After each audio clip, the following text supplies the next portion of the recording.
Howdy folks, welcome back to the Ghost Puppet Reaction Something, and we're here for another Moreparz video. So yeah, this will be good, especially since you guys seem to really like the Moreparz videos. So yeah, we're here for another one. So yeah, hope you enjoy it. And yeah, I've got nothing else for this intro. Yeah, so yeah, jump right into it, all that stuff, subscribe, all that stuff, like it, and then yeah, we're jumping right into it. Let's do that now, shall we? Australia lost the war to emus. Yeah, that's the thing I keep hearing about, but not really seeing anything about. So this will be interesting to learn, yeah. Especially since I got a comment on one of my other Moreparz videos, and that just seemed like someone who was just very offended whenever they brought up losing the war to emus, and I was just like, why does it sound so offended? I don't know, maybe I'm gonna find out, because, you know, I'm curious, how did Australia get into a war with emus? And how did you lose? Like, did you just decide to not use guns? Like, how did we lose this? Australia lost a war to emus.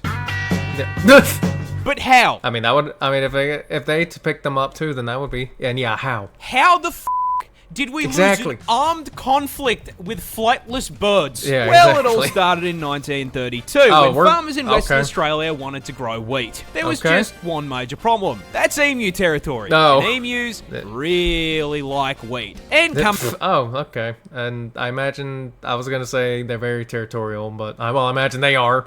But they really like wheat too, I guess. Oh, they're gonna destroy the farms, because... Coming in at 6 foot tall and 40 kilos in weight, they can eat a lot of it. So when breeding season came around, the emus migrated through the farmland, and these poor farmers were overwhelmed by a tyrannid swarm of man-sized poultry, 20,000 emus strong. These feathered... 20... Jeez!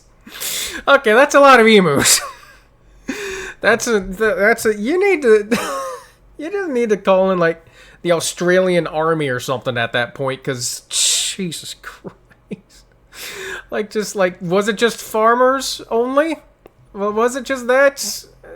Or like, did the Australian army, well, we're about to find out more. Tanks then proceeded to completely steamroll through the fences into the fields and started laying waste to the wheat. Yeah, because why wouldn't they? The farmers attempted to fight back the initial wave with rifle fire, but their efforts were, putting it lightly, completely... So they did use guns. Useless. This ginormous L made the farmers pretty bloody angry, so they gathered together and went to the government to ask for help. Sir, 20,000 emus have hit the wheat fields. Yeah, that's definitely something to hear when you're working in like government thingy or whatever. Like, just imagine you're in the military and you're like, all right, so what's our next mission? We're going to fight off 20,000 emus on a farm. Well, it's definitely a sentence of all time. My mate. And so the government declared the emus enemies of the state and sent in the army to commence the Great Emu War. The entire 7th Heavy Artillery Division was deployed to WA, armed with 2 LMGs, 10,000 rounds, and the sole objective to blast anything with feathers. Okay, so how did we lose if we were armed with this? Okay, so we're evidently they're well equipped. How did they lose?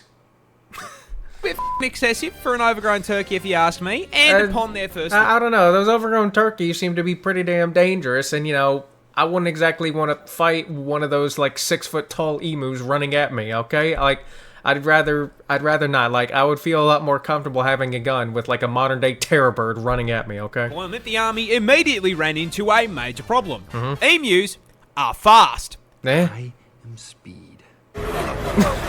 Really fast, clocking a top speed of... Are they faster than a bullet? 50 kilometers an hour, which meant that once they opened fire, the emus would immediately bolt out of range of their weapons. But they still took a crack at it, and then immediately stopped when both LMGs jammed after only dropping 12 emus. This embarrassment led the army to retreat and rethink their plan. So a few weeks later they returned, this time mounting the LMGs on trucks in an attempt to run the birds down. However, this also didn't work, because after figuring out that those trucks meant they were about to be turned into a KFC family bucket, the emus started leaving scout birds who would warn the flock of the approaching trucks. They're smart. Which gave them all enough time to book it before the army even got there. And whenever they did catch the emus, they found out they were kind of Because emus are mostly feathers, and there's a lot of places you can hit on them without doing any damage, meaning it was taking around 10 bullets for every one bird. So after a month of blood, sweat, tears, and 10,000 rounds of ammunition, the army managed to bring down 960. The population was 20,000. This was an issue as, unlike America, our defense budget is not a bottomless pit. So the... Okay, you know what? I was about to go into more criticism, I guess, but you know what? Fair enough. All right, you know what? I will say that. I will not say anymore. That is fair enough. The army had wasted all that money to achieve absolutely fuck all. So the government just kind of built a really long, really shit fence around the farms and called it a day. How the fuck did we lose this? I could have done a better job with a boomerang and a cricket bat. Australia. Okay.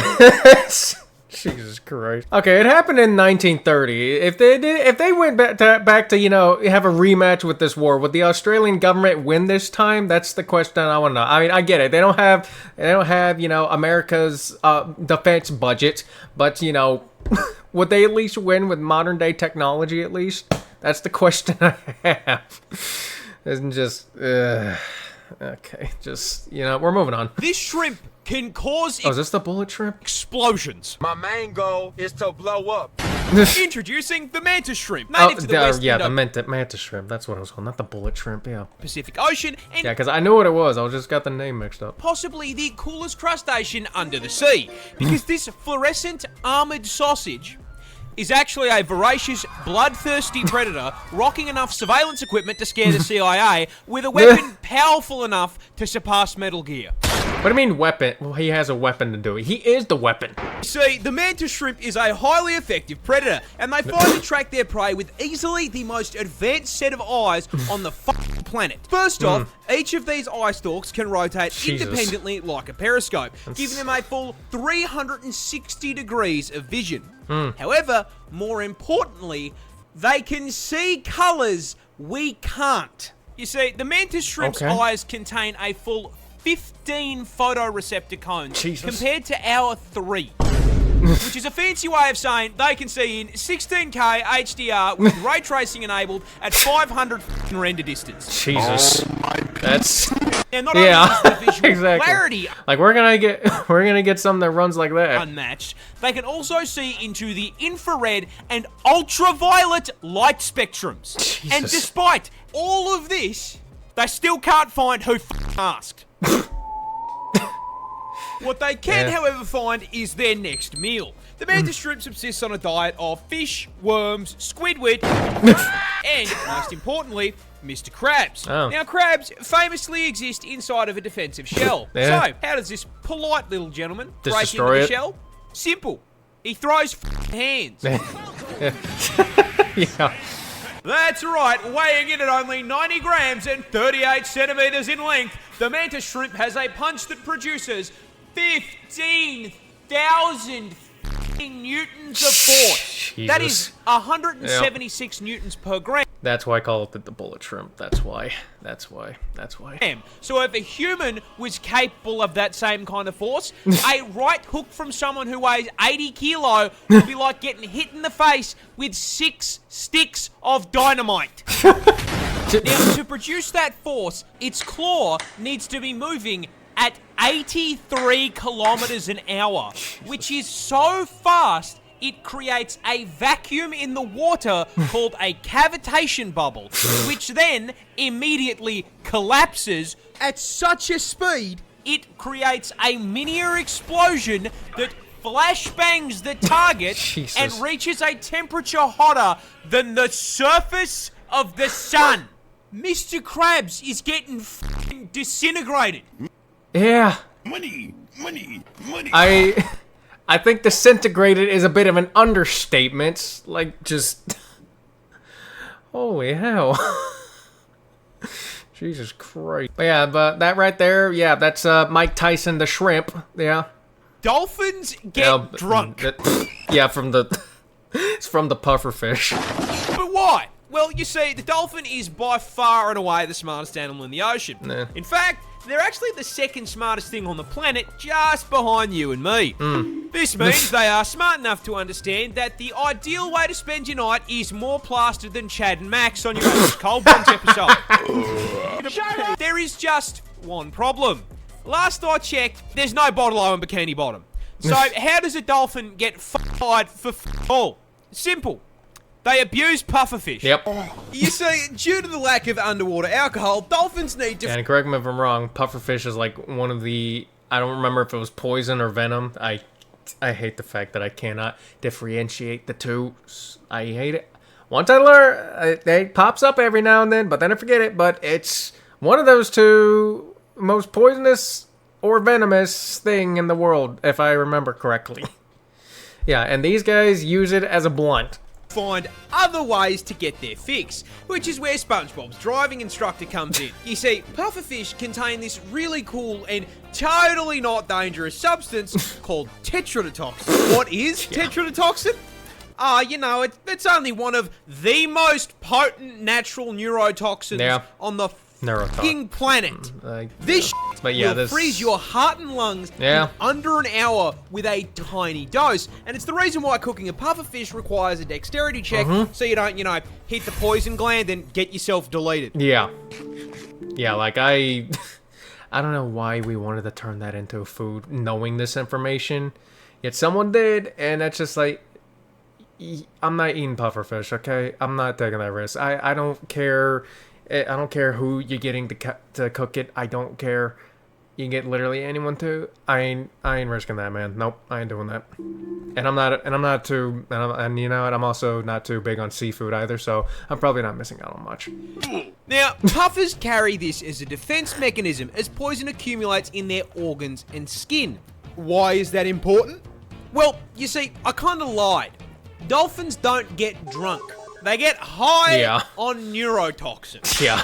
¿Quieres? Pods of dolphins will bully pufferfish until they inflate, then partake in a literal puff-puff pass. Yep. By lightly squeezing the puffer in their mouth, they receive a small dose of neurotoxin, which has a narcotic effect, allowing Flipper here to trip balls before passing the unhappy basketball onto the next submarine stoner.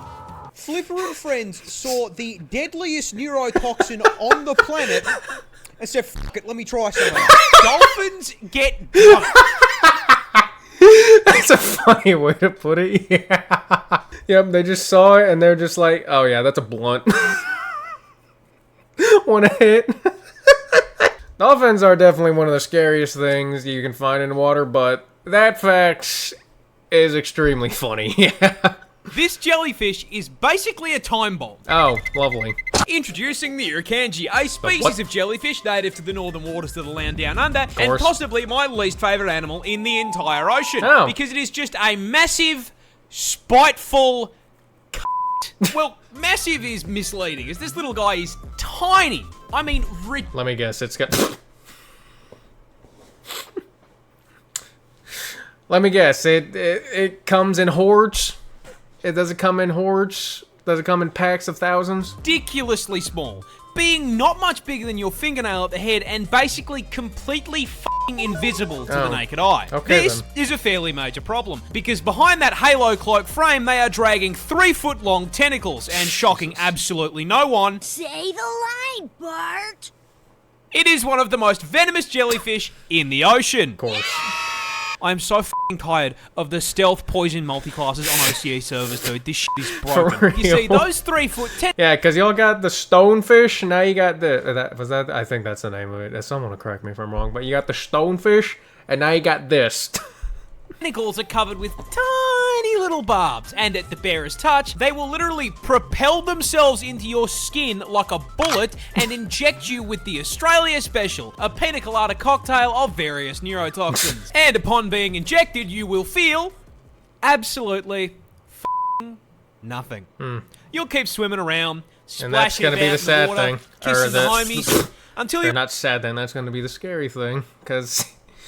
You're not going to know what it happened until you start feeling the effects, is what I'm predicting here. You are overcome with a sudden, severe feeling of impending dread. I mean the kind of dread that will have you hysterically screaming that you are about to die. I am gonna die! I'm gonna die! I'm gonna f***ing die! You're gonna That's live, because Mark. the invisible cunt here does psychic damage, inflicting a condition known as Irukandji syndrome, which starts with a feeling of impending doom so strong there are records of people asking to be, avoiding a ban here, forcibly disconnected from God's Minecraft server. And that Jesus. feeling of doom is warranted because about 30 minutes after being stung, that biological bomb goes off, with the venom initially causing extreme pain throughout Oh. your entire body. Great. And after making you feel like a failed isekai protagonist, the venom then spikes your blood pressure and heart rate through the roof, Oh. which can cause heart attacks, blood clots, and has even been recorded to cause brain hemorrhages. And the f***ed up part is, it doesn't have an anti-venom. This thing Yeah, of course sneak it attacks doesn't. you, waits 30 minutes, sends you a private DM telling you it got your ass, and there is not a f***ing thing you can do about it. Yeah, that's... Toxic little shit. This For real. For real. Yeah, and just... yeah, just... This is just another reason why, you know, I don't go in the ocean. I'm not going there. I'm just... No. Alright? No. Unless you're gonna give me Aquaman powers out of nowhere, I ain't going in there, okay? And even then, I probably still wouldn't go in there, alright? So, yeah. this Oh, adorable it's the squid thing. I don't remember what it's called, but... yeah, this is... You don't want to touch this, from what I remember. little octopus is also the world's deadliest. Yeah. Introducing the blue-ringed octopus, a That's what species of it's called, cephalopod native to Australia, and in a It- shock to... Yep, native to Australia. It does look cool, and it's pretty, but, you know, that's not a good thing. Or yes, you know, from what I know is that animals are usually brighter the more poisonous / venomous they are. I need to really figure out the difference between the two and nail that shit in my head. precisely 0 people at this point, it's venomous. Yep. Because of course it's f***ing venomous. Yeah, it's Australia. Why wouldn't it be venomous? That'd make my life way too f***ing easy. Now, to its credit, unlike most of the toxic bullshit in this hellscape I call home, they at least have the common decency to be coloured like a f***ing neon sign. Yeah. However, it immediately loses this credit by being the octopus equivalent of a f***ing hobbit, coming in Yeah. smaller than a Yeah. 50-cent coin. And this Yep. is a problem. And of course, the small thing that's gonna be really hard to spot is one of the most venomous things on this damn rock. Because it is the most venomous octopus in the world. Yep. That's right, this fluoro spaghetti ball is packed to the brim with neurotoxin. More specifically, tetrodotoxin. Of You know, course. the same shit that turns cooking a puff fish into Yeah. a quick time event? Yeah, these little guys are packing it too. However, because it is Australian, the blue-ringed octopus is on violence timing and is the only animal in the world to use this shit as an offensive measure by way of a venomous bite. But what does the venom actually do? Well, imagine Nothing you're wading good. through the rock pools with the homies, and you accidentally disturb this little gentleman's residence. The blue ring, taking the American approach to home defense, suctions onto your leg and bites you. Best And part, that's it. it's completely painless. So if Yeah. you're distracted by how thick your mates That's- look in speedos, Yeah, that's probably got to be like one of the scariest things is that you don't even feel it, or like there's no pain. I don't know if you. I mean, you might feel it from attaching itself to you, but that's probably got to be the worst thing is that you don't even know it happens and it just happens out of nowhere and it's just like. Bleh. you aren't going to feel shit. That is, until your face starts tingling like TV static. It's warm out here under the sun, but you weren't sweating like this 5 minutes ago, and now you got a headache. You start to feel sick, weak. You go to call out, but your voice comes out slurred like you just knocked back a bottle of vodka. Shots of vodka. 2 shots, huh? Then suddenly, your legs come out from under you, and you hit the beach. Fun fact about tetrodotoxin. It's a paralytic. Yeah, because of Freezes course up it your is. muscles one by one, starting with your arms and legs, which is why you're kissing the sand. You know what else is a muscle? Your What? diaphragm, the muscle that controls your breathing. Eh? And yeah, turns those bad boys off too. And so, Of course it your would. chest stops rising and falling, and you suffocate to death right there on the beach. Now, you may be wondering, how come no one called an ambulance? That's easy. They didn't have time to. You went up to meet your ancestors in under 20 minutes. Jesus. God ordered your ass with same-day shipping, and this little That's not same-day shipping. That's same-hour shipping, because Jesus. delivered. Yeah. Employee of the month. Yeah. This, Yeah. Jeez. Yep. And just... Yep. Still never going to Australia. I ate lunch with a wild lizard. You see, before I Okay. made the videos, I worked as a handyman, and one day a client asked me to do some brush cutting because their lawn was, putting it lightly, completely f***ed. So I'm taming a miniaturized version of the Amazon jungle, and I see something that nearly gives me a heart attack. A big lump of scales slithering through the brush about 2 steps ahead of me. Being Australian, Monitor I lizard? immediately assumed it was a snake, which is a problem, because the only 2 snakes in my home state are highly venomous and extremely aggressive. Because, of course they are. Because why wouldn't they be? So I immediately stopped what I was doing, backed the f*** up, and got ready to call in the snake catcher to relocate the angry hospital noodle. Help me. However, while dialing the number, I noticed something. It was kind of too fat to be a snake, and it hadn't tried to eat me yet. So, being the poster child for why women live longer than men, I waddled back over for a closer look, and I found this little guy. Aw, it's This is a adorable. blue-tongue lizard, and they're actually pretty cool. Native to Oh, Australia, yeah. these bad boys are basically a tubby skink, but as the name suggests, they have a bright blue neon Yeah. tongue. Now, I couldn't just leave this distinguished gentleman in harm's way, so I yoinked him and began looking for a place to relocate him away from where I was working. However, during the relocation process, this cute little man proceeded to cuddle up to my shirt and fall asleep, and Aw. did not particularly appreciate me trying to move him from his Oh. resting place. So, considering it was the Yeah, he's like, nah, this is my bed. You will take this, okay? You are my bed. Quit moving me. middle of the day, I just Yeah, it's kind of like it's just like the lizard has its own cat distribution system. It has found you. You are its owner now, or you are its bed now. I don't know if it's owner. I don't know what he did with it. But I'm about to find out. But yeah. said, fuck it, called a lunch break, and proceeded to sit in the sun eating a chicken sandwich while Godzilla's little cousin took a nap on my shirt. He sat with me for my entire 30-minute lunch break without me holding him. However, unfortunately, I was only halfway through my workday, so after I wrapped up lunch, I had to say goodbye. I very delicately removed my new scaled friend from my shirt and released him back into the wild. Alrighty, big fella. Off you go. Back into the bushes. There you go. See you, friend. I think this incident legally qualifies me as the first Australian Disney princess. I had lunch with a wild lizard. Does it? I don't know, but it was pretty cool. This is the deadliest snake in the world. Great. The taipan? Introducing the inland taipan, Yep. and being the deadliest venom noodle in the world. I'll be honest, I thought the deadliest snake was the black mamba, but I guess it's this thing now. I will give you exactly one guess as to where it's found. Oh, who, where, I can only It's imagine. Australia, of course. Yeah. It's in Australia. Be 'cause of so course. serious here. Where the else did you think you were going to find it? Canada? More specifically, as the name suggests, the taipan I don't think you'd find it. Does Canada have snakes? I don't know. I just know you guys got a bunch of moose. is found inland in the outback. Luckily, extremely far from civilization. Oh, because good. this That's good. homicidal hospital hose is the Jesus, definite... that thing looks mean as hell. That thing looks like it's got hatred in its heart. This thing is full of hate. And look at him. He is angry. He is angry. Like, he's got his eyes squinted and he is angry. He is angry. Holy hell. of size doesn't matter, because despite having extremely small fangs for a venomous snake, coming in at only 6.2 millimeters, the taipan is here to show you that you absolutely f***ing can feel less than an inch, because those fangs contain the statistically deadliest snake venom on the f***ing planet. Because of course it would. Yeah, taipan venom is a pina colada of pain, containing but not limited to...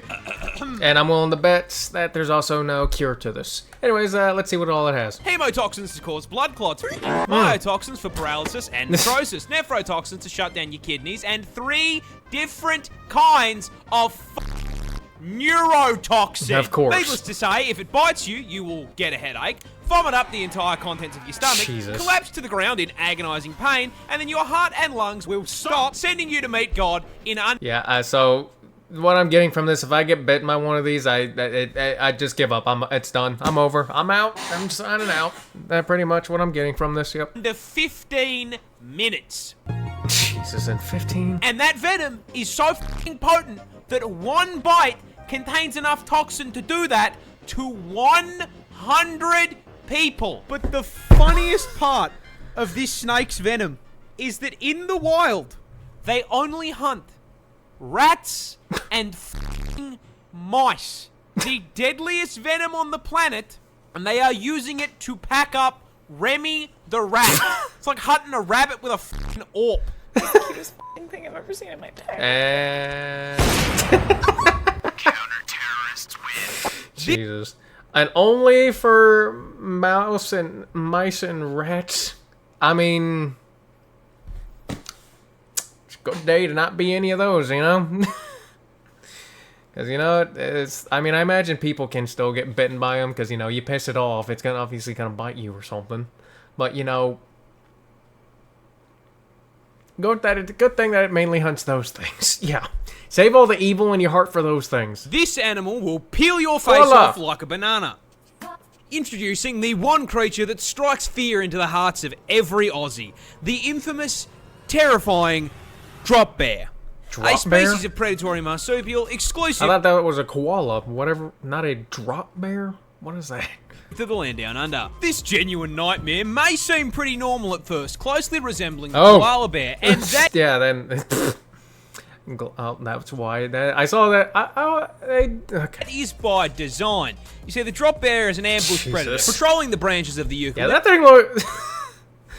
It's a whole. I can't. This is a whole other species. I mean, this isn't just a koala that just got like possessed by Satan or something. Because Jesus Christ.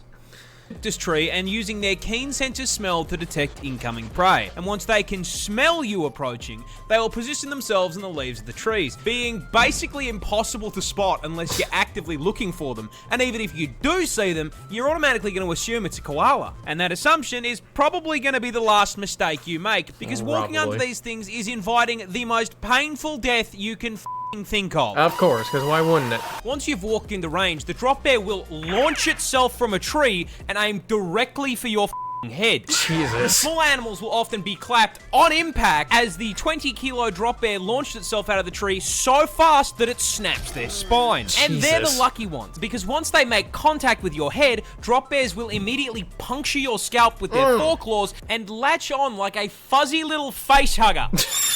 Jesus. Once firmly attached to your skull, the drop bear will start to kick out your eyes with its hind claws in an attempt to blind you. And while they are forcing you to cosplay Daredevil, they will be tearing into your face with their fangs like a fucking chainsaw. Why wouldn't they? The attacks are so vicious, most human victims end up being completely scalped and having their faces removed. And even if you manage to pull them off in the initial assault, those claws contain a potent neurotoxin which will paralyze. Of course, because it's got to be toxic some way. Of course, because it got to have some form of poison in it. Just. But then I don't know what I expected. It's Australia. Paralyze you in under 5 minutes, allowing them to run you down and eat you alive. Australia loses roughly 600 people per year to drop bear attacks. So if you want to survive your trip down under, I have a secret to share with you about the drop bear. And that secret is that all of this is complete and utter bullshit. Drop bears aren't real. I made it all up. April Fool's cunt. This...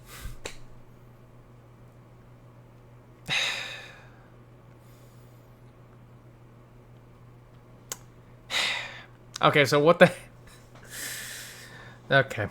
So what, are these actually just koalas with rabies or something then?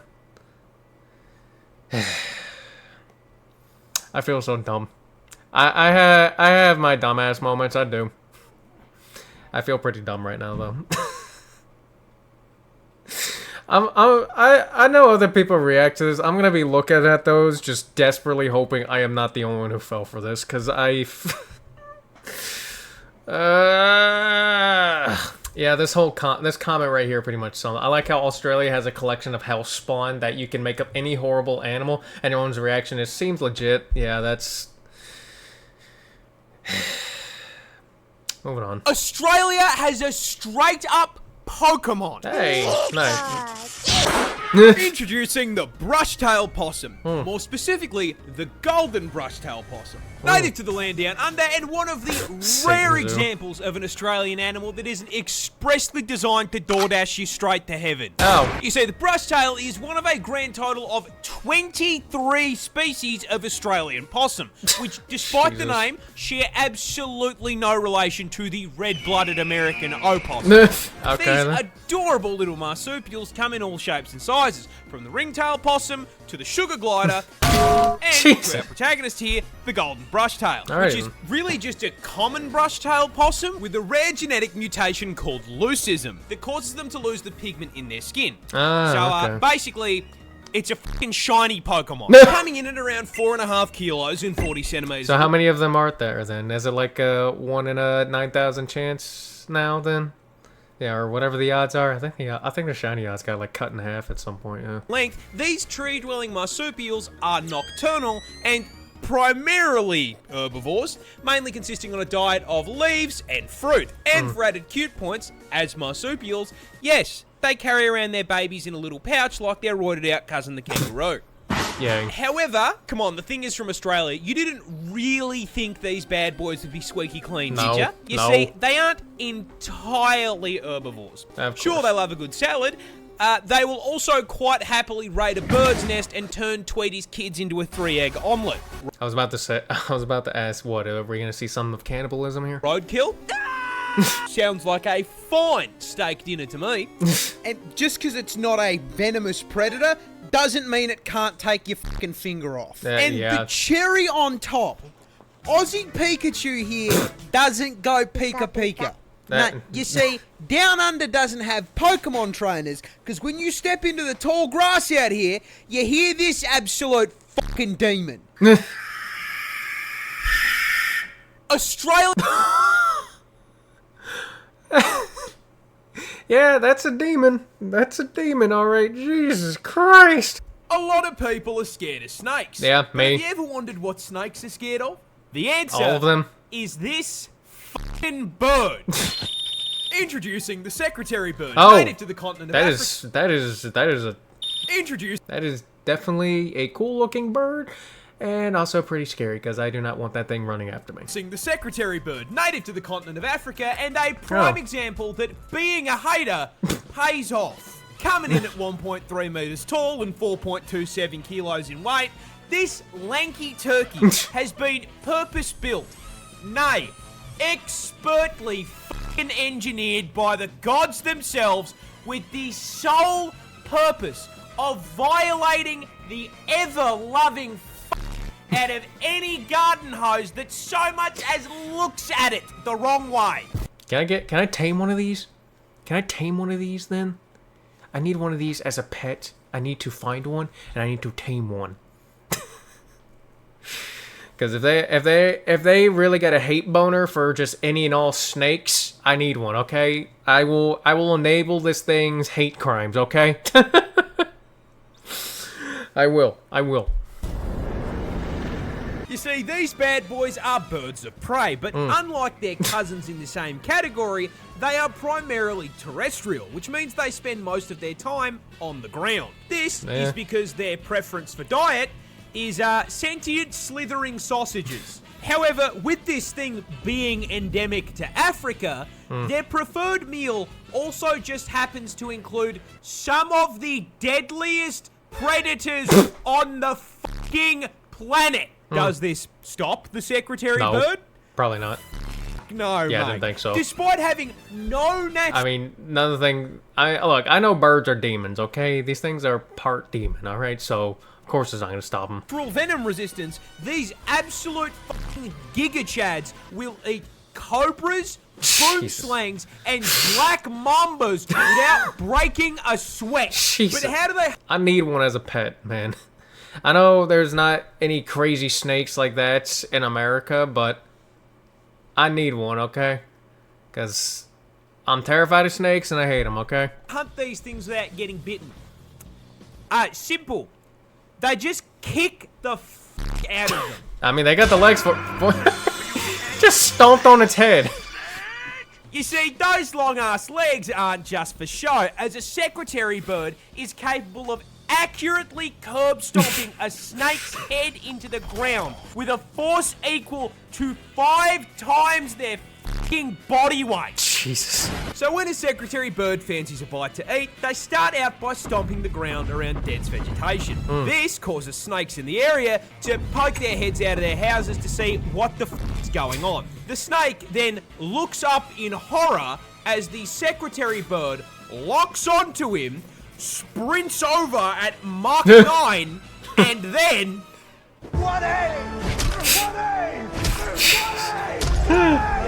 A lot of people...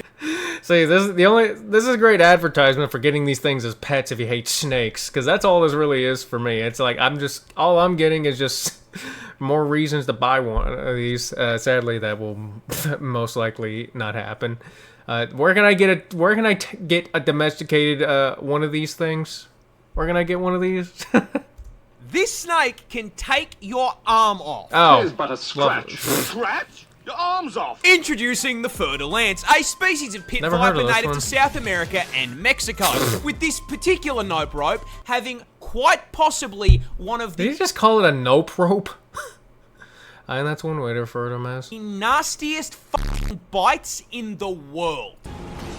Oh, Jesus. This is a fairly major problem, because this little has the temperament of an eshay at a train station. Being incredibly aggressive and extremely territorial. Because why wouldn't it be?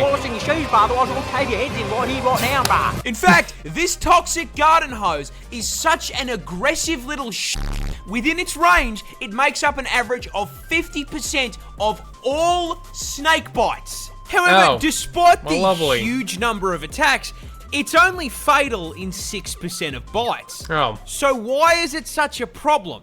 Just because you live the bite doesn't mean you'll want to. Yeah. You see, when a Yeah. To say, let me guess. It still was not pleasant getting bitten by one, and well, yeah. But yeah, that's true. Just because you live it doesn't exactly mean you want to. Fer-de-lance bites you, this massive viper sinks its huge inch-long fangs into your skin and injects you with 2 teaspoons of venom. You will at this point notice a little status effect bar appear on the bottom of your screen. Don't worry about that. That's a mystery mouse-tool that'll hurt us later. Upon being bitten, your blood pressure immediately crashes lower than the stock market, and you start to feel very ill. The bite wound feels like you've been shot in the leg, you start sweating like someone's looking through your browser history, and then you start puking your guts out. Shortly followed by you collapse into the ground in agony. Because why wouldn't you? Now, Fer-de-lance venom is hemorrhagic, so while you're having a frat boy moment on the ground, the venom is breaking down the walls of your blood vessels, causing massive internal bleeding. At the same time, it's seeping into your bloodstream, causing it to thicken and start throwing clots. But hey, you're in luck. You were with a buddy when you got bitten. They rush you to the hospital, and because it's such a common snake bite, they have the anti-venom on hand and administer it immediately, counteracting the venom's effects. Alright, neat. There is just one problem. Oh boy. The mystery mouse tool is still there, because I was about to say, is the treatment not pleasant either, but I guess we're about to learn more. Mystery Mouse Catool's still here. Anti-venom is not necromancy. So, all the dead tissue around the bite caused by the blood clots and internal bleeding, yeah, still very dead. In fact, it's so dead that it is rotting on your still alive body in a process called necrosis. I can't show you a photo of necrosis because it's genuinely disgusting, but to put it in a term you can understand, the snake applies scarlet rot. Yeah, I was about to say, it sounds like that. Now, so long as that rot's still attached to you, it's gonna spread. Yeah. So, there's only one way to stop it. Yeah. Cut it off. Yeah. Yep. This... Yeah, that's... Yeah, if it's still going, then... Yep. You gotta treat that thing like it's a damn zombie bite. Yep. Ugh. Komodo dragons are horror villains. I mean, seriously, this industrial-sized lizard is easily one of the biggest assholes in the animal kingdom when it comes to hunting methods, packing a PhD in suffering and a double degree in biological warfare purely because they cannot be expending effort to hunt. You see, Godzilla's little cousin here is the largest lizard in the world, weighing up to 166 kilos and being a full 3.13 meters in. Holy hell! I mean, I like these things. I think they're cool, but I would not want to go anywhere near one because, you know, of how dangerous they are, but still. I didn't realize they were this big, though. I knew they were big. Like, dog sized. I didn't know they went above. I didn't know they were damn gator sized. Jesus Christ. Length, which means, for the short kings in my audience, if you're brave enough, bang a motor transport right there. Now, being the reptile equivalent of a Cadillac Escalade means that the Komodo dragon needs to consume a lot of calories to keep that bulk going. Yeah. However, rather than using that bulk to proactively chase down and body slam its prey, they can take down prey 3 times their size. Yeah. Because as if being... Yeah, because he's gonna go over it. They got a nasty venom or poison in their bite. A reptilian tank was not enough.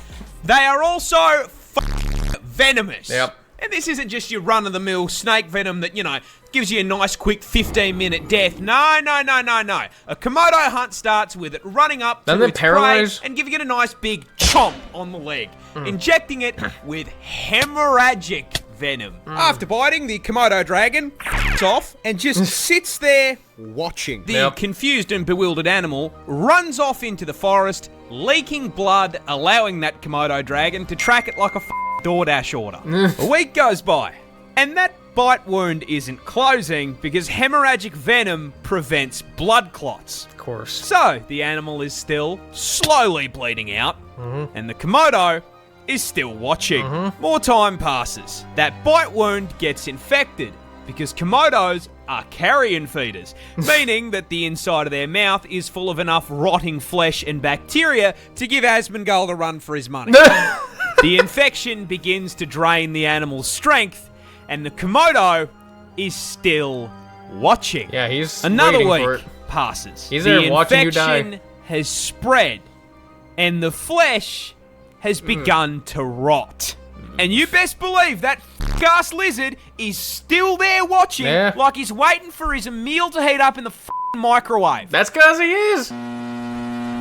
Once the bleeding, disease-ridden animal becomes too exhausted to move on its own and collapses, the Komodo strolls over and eats it alive. Because why wouldn't shredding it into chunks if it's larger, or if it's small enough, swallowing it whole as it screams on the way down. Even for me, man, that's fucked. Komodo. Yeah, hence why, you know, like I said, I like these things and I think they're cool, but dangerous as shit. So, yeah, I'm good. This pigeon saved an entire army battalion. Oh. Heroes never die. Introducing our protagonist, Cher Ami, a carrier pigeon who was in the employ of the US Army Signal Corps during World War I. See, back in the oldie times, radio technology was, kind of dog shit. So carrier pigeons were still the meta for DMing the homies memes over distance. Which is how, in 1918, our feathered little shock trooper here ended up in France.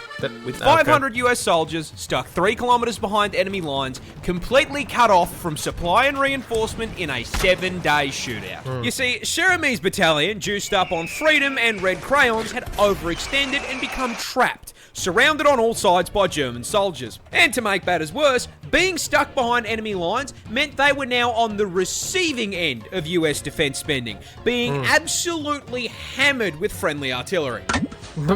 Now, stuck as far away as they would have had more luck using their radio as fucking nunchucks than a comms device.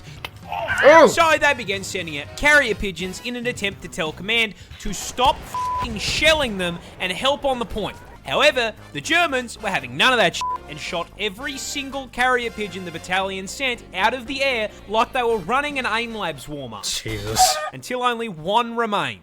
Cher Ami. Desperate and rapidly running out of soldiers, the battalion wrote a message and attached it to Cher Ami, sending him into the air and watching him sail above the trees. And just when they thought he was clear... Some f***ing sweat on the German side nailed him. Damn. The battalion watched in horror as their last hope spiraled out of the sky. The bullet tore straight through Cher Ami's center of mass, destroying one eye, punching a hole through his chest, and blowing off one of his legs. Jesus. And this giga chad of an animal lived? tanked it. Do you have any ibuprofen? I got a headache. The Marines watched in awe as this mangled pigeon picked itself out of the mud and managed to fly clear of German Tis but the scratch. fire.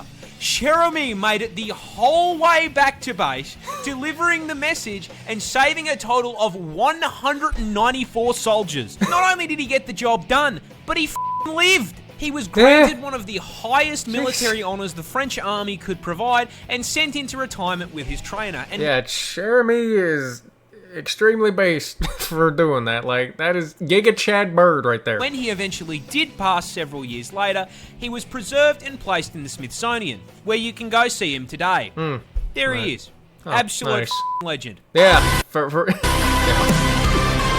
This yeah, I had to let the Giga Chad music play out. This spider hunts with jump scares. Oh, But great. how? Introducing So, yeah, this is probably an arachnophobe's worst nightmare then. the trapdoor spider, a family of arachnid containing hundreds of species found in every continent on the globe. Oh, great. Meaning, yes, for once, this bad boy could be in your backyard and you'd never know. Yeah, great. That's just great. Now, trapdoor spiders are particularly interesting compared to other spiders due to their hunting method. You see, normal spiders tend to spend several hours spinning up some elaborate art piece for a fly to clothesline itself on.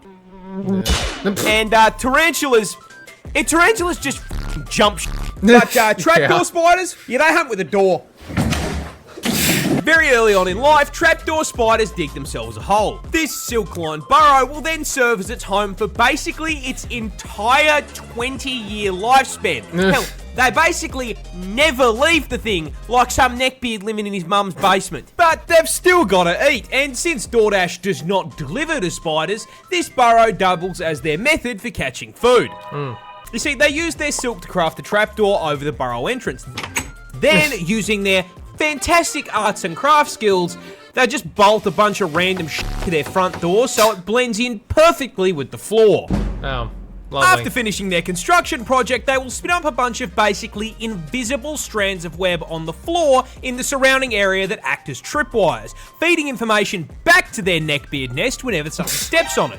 And when some unfortunate insect steps a little too close, Jump scare? Money, money, money. Oh, Jesus. this spider Yeah, no thanks. I like spiders, but no thanks. Australia doesn't just have snakes and spiders, it has a tiger. Okay. Well, kinda. Introducing the thylacine, better Oh. known as the Tassie tiger. As the name suggests, native to my home state of Tasmania. This tiny little island off Australia's Right, south yeah. coast. No, that is not New Zealand. They have hobbits, not tigers. Well, tiger isn't entirely correct. You see, the thylacine isn't a cat on steroids. Yeah, the thylacine looks and sounds like something you'd find in, like, some old age period around the time of the dinosaurs. Yeah. This bad boy is the largest carnivorous marsupial on the planet. Despite the kangaroo coming in at 7 foot tall and throwing kicks like Chun-Li, they are herbivores, and everything else with a pouch that eats meat is about the size of a chihuahua, making this 1.3 meter, 20 kilo kangaroo dog with a tiger persona the only marsupial apex predator. See, these things were ambush hunters, using stealth and speed to silently take down their prey like they're playing Assassin's Creed. On top of being a fully qualified Spec Ops agent, these things had a mouth on them to rival Kirby. Jesus. Capable of opening their jaw a full 80 fucking degrees, Jesus Christ, that thing looks like it just swallowed a whole head whole. which is absolutely terrifying Yeah. and really cool. There's just one small problem.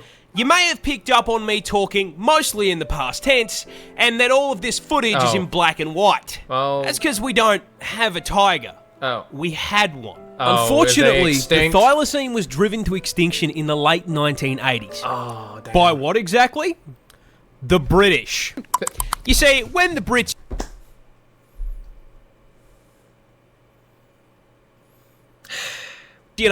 did their thing and decided Tasmania was their house now, actually, they brought with them livestock, namely sheep and cattle, which was a fucking blessing to the Tassie tiger, which rapidly added these walking meatballs with the survival instincts of a wet sock to their meal plan. It's free real estate. The colonists did not take kindly to the thylacine Of course they didn't. taking their livestock without a license in it, so they placed bounties on their heads. Never mind that these things never attacked humans and very rarely took their livestock. No, they were an inconvenience. And so, they were hunted down. Damn. One by one by one. Damn, for that 70 fucking years. Jesus. Until September 7th, 1936, when the last thylacine, Benjamin, died cold and alone in a cage at the Hobart Zoo. Usually, I'd end these with a joke, but the fact that we wiped his entire bloodline and turned him into a fucking rug isn't that funny. Yeah. Australia. Damn. That's... Yeah, what did that say? Please... Yeah. Damn, that's... Yeah, that's actually sad. Just... God